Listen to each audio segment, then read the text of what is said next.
तुमच्याकडे पैसा सहज अट्रॅक्ट होतो याचं एक बेस्ट उदाहरण मी देते आणि खूप लोक याला ॲग्री करतील ज्यांच्यासोबत हे घडतं.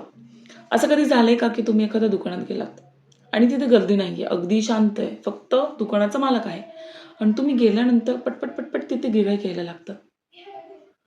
खूप अचानक गर्दी होते आणि त्या व्यक्तीचा जो काही बिझनेस आहे तो लगेच होतो. असं कधी झाले? अनुभव घ्या. असं झालं याचा अर्थ असं होतं की तुमची म्हणजे तुमच्यामध्ये मनी अट्रॅक्ट करण्याची ती ऊर्जा ॲक्टिव्ह आहे. तुम्ही अजून पैसा स्वतःकडे खेचू शकता. फक्त तुम्हाला माहिती नाही की तो कशा पद्धतीनं. मग त्याच्यासाठी आपले हे लॉ ऑफ अट्रॅक्शन, मॅनिफेस्टेशन आणि त्याच्या ज्या काही वेगवेगळ्या टेक्निक आहेत, त्यांनी तुम्ही तुमची ऊर्जा अजून वाढवू शकता. पण हे बघा म्हणजे अनुभव घ्या. खूप लोकांना आला असेल. खूप वेळ बोलतो पण घरच्यांशी, की "अरे, मी नाहीये आणि मी अचानक तिथे गेलो किंवा मी अचानक तिथे गेले आणि बघ किती लोकं आली. त्या माणसाचा किती बिझनेस वाढला.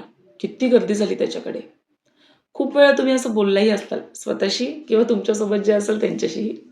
होतं हे आणि त्या लोकांसोबत डेफिनेटली होते, की ज्यांची ऊर्जा मनीबाबत ॲक्टिव्ह आहे.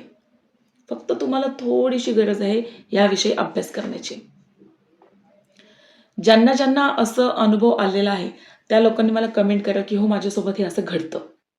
किंवा "हो, माझ्या आईसोबत असं घडतं, माझ्या नवऱ्यासोबत असं घडतं किंवा माझ्या मित्र-मैत्रिणीसोबत असं घडतं." मी खूप वेळा बघितलेलं आहे. ज्यांनी असा अनुभव घेतलेला आहे, त्यांनी मला कमेंट करायला विसरू नका, की हे आमच्यासोबत घडलेलं आहे. तुम्हाला थोडीशी काम करायची गरज आहे. कारण की जर तुम्ही तुमच्यामुळे समोरच्या व्यक्तीचा जर बिझनेस होऊ शकतो, त्याच्याकडे लक्ष्मी येऊ शकते, तर विचार करा तुम्ही तुमच्या एनर्जीवर काम केल्यानंतर तुमच्याकडे किती पैसा येईल. ते कसं येईल ते मी सांगेल तुम्हाला. त्याच्यासाठी कमेंट करा. भेटूयात पुढच्या व्हिडिओमध्ये. तोपर्यंत काळजी घ्या.